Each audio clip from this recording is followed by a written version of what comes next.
All right, so we are in week 6, and of course, like every week, we'll start with kind of updates, catching up, questions. Um, Once again, I'm still behind on grading discussion boards. K-Crep was a bit all-consuming, but I'll catch up. The good news is, hey, if you missed one, get it done. I'll still give you the points for it. So, for whatever reason, uh, you need to catch up on one yourselves, you can submit it. Um, so, first thing I want to do, are there any questions about any of the material last week with either existential or person-centered theory? Yeah. In the video of Rogers, he had reference to The interview Gloria, or the Gloria video? Gloria. Yeah. He had, I guess, Gloria had said that she kind of saw him as a father in a way or something. Then he responded with, you look like you would make a pretty nice daughter or something like that. And I wasn't sure how appropriate that was.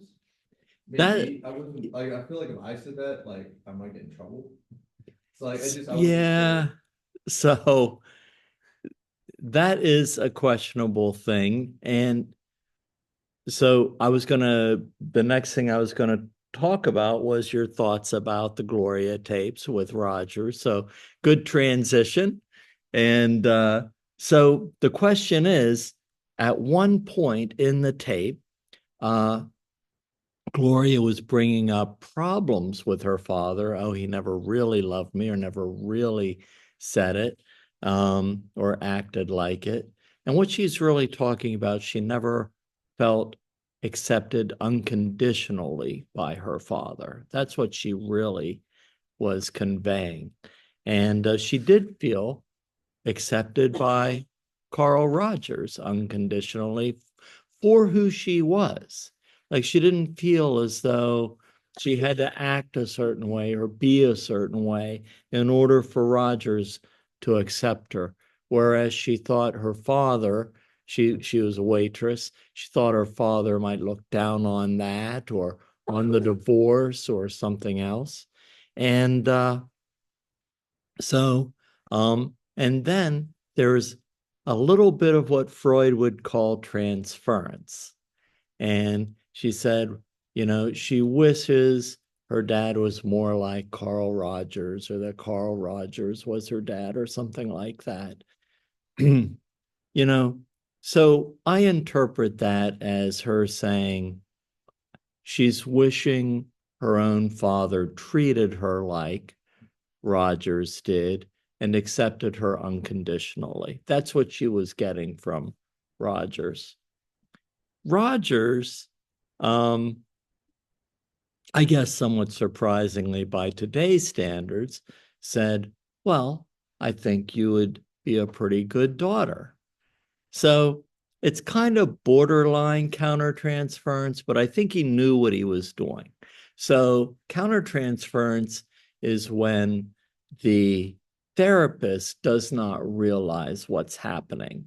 And if Rogers actually felt like she was his daughter, that would be countertransference. But he knew exactly what was going on. And I think it was more like, um, saying, well, he didn't want to say, well, your dad should have done that.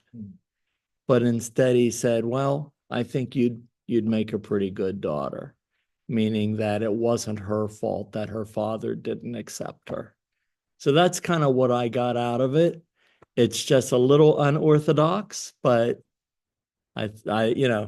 probably acceptable. Yeah, To reassure her. it did. Like he could get away with that. I feel like if it was someone younger or something, like you gotta say it in a very particular way. I feel like he said it in an appropriate manner. Yeah, I mean, it is tricky how to say something like that. It does have to have professional boundaries. And I don't think he crossed any boundaries. What else? What did you think about, well, let's talk about the discussion boards a little bit. I like processing them in person. So what do you think Gloria's problem was? Yeah. That it's more like she's having a bit of a cognitive dissonance between her image and what she believes in. So what she believes in regards to like her actions or her relationships versus what her expectations are for herself. Yeah. So her expectations, who she should be, are different than who she is. Okay. What else? That's he. So Rogers took her through that and he said, it's almost as if your actions or your body has a mind of its own, as if you can't control that. And of course, we know she can. She can make choices. So, what else if we went deeper than that? So, he pointed out that's called incongruency. It's an incongruency she's experiencing. Yeah. From others because she has a hard time accepting herself. Maybe because of that, she didn't feel unconditionally loved by her father or accepted by her father. It's kind of what I saw. So she relies on external validation from others. And not only that, but she wants others to tell her what's right or wrong. So she wanted answers from Rogers. And he says, well, I'd sure like to give you these answers, but I'll do my best to help you figure them out on your own. And so another time he said, it's just so darn hard to make these choices on your own.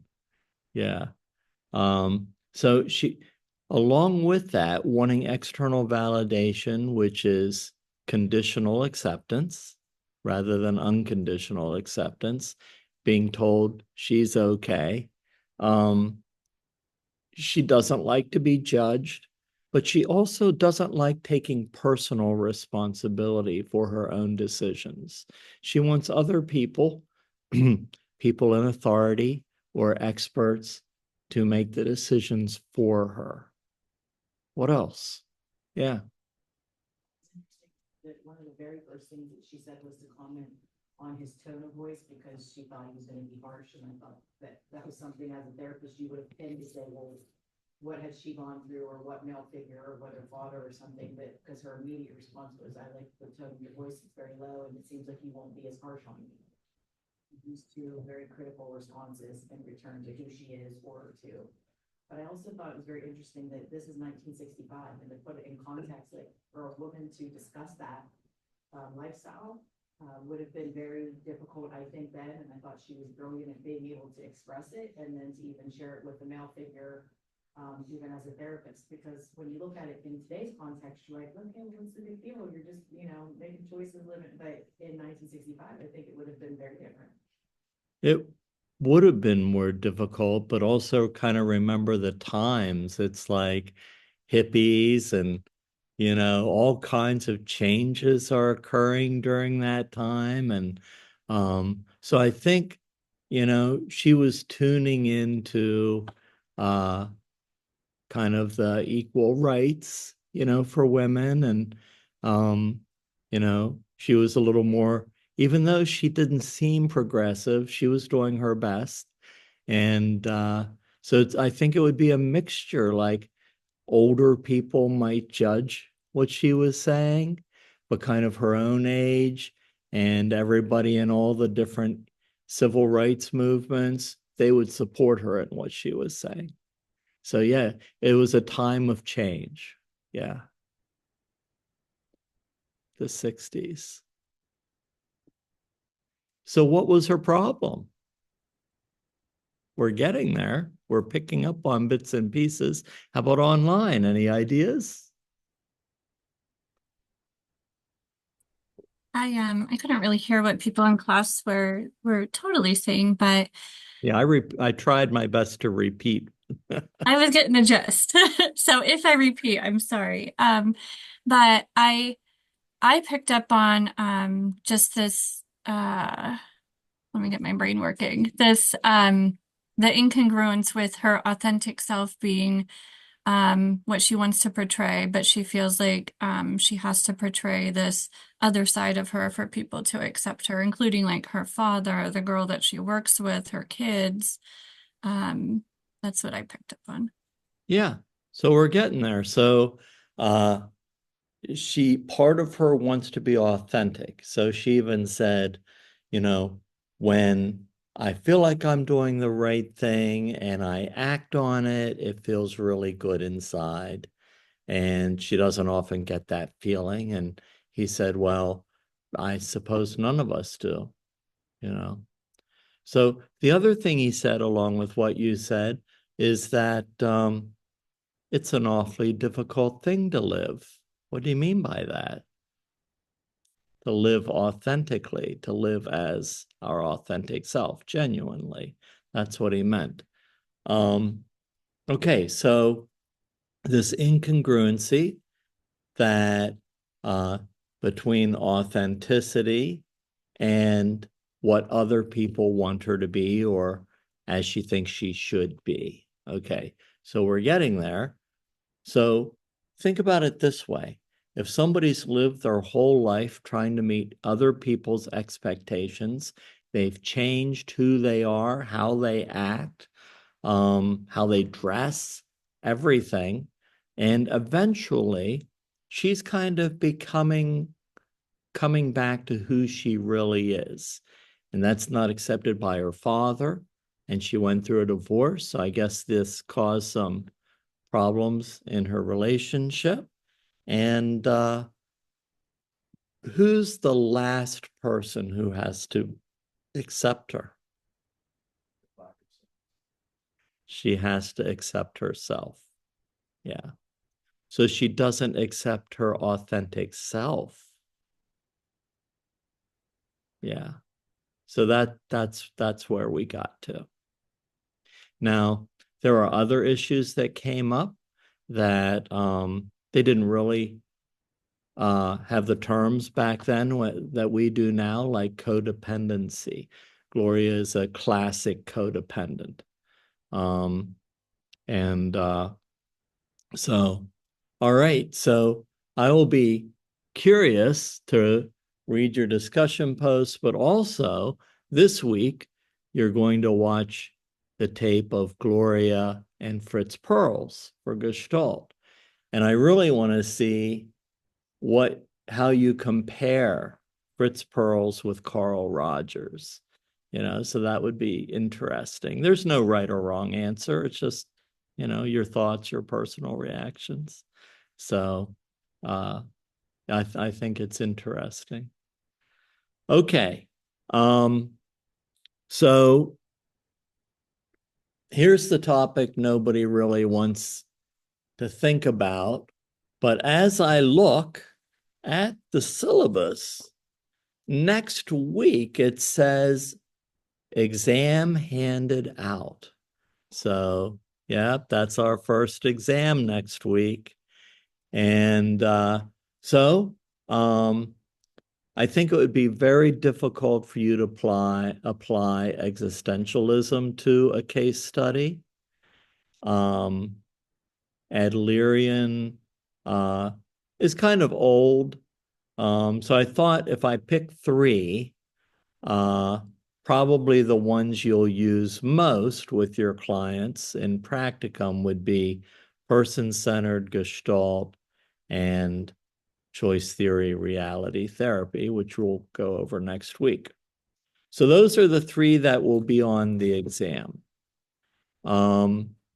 So what's going to happen is we'll look at the exam in class, and I'll record it for those who aren't on Zoom or here.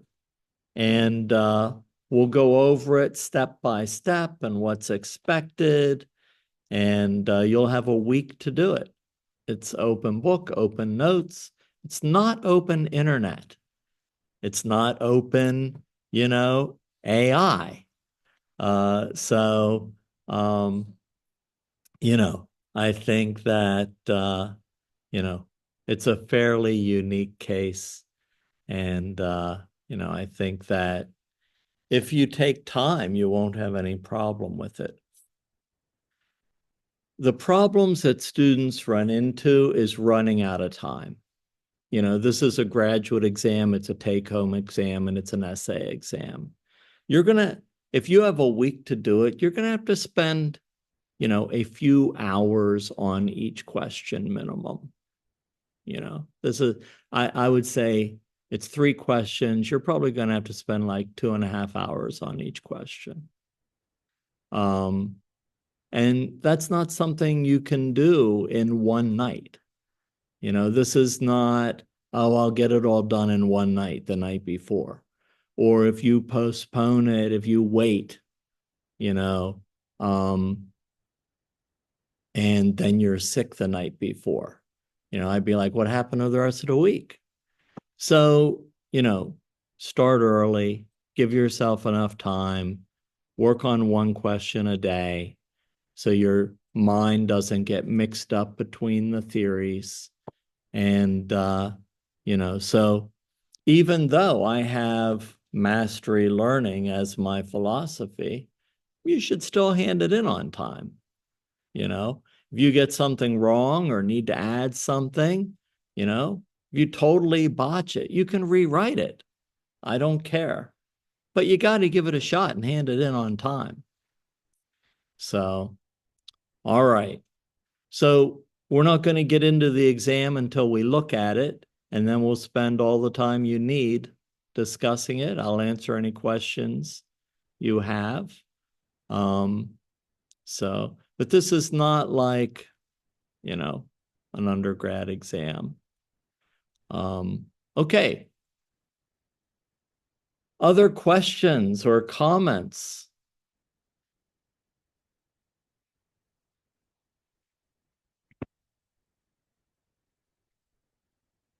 All right.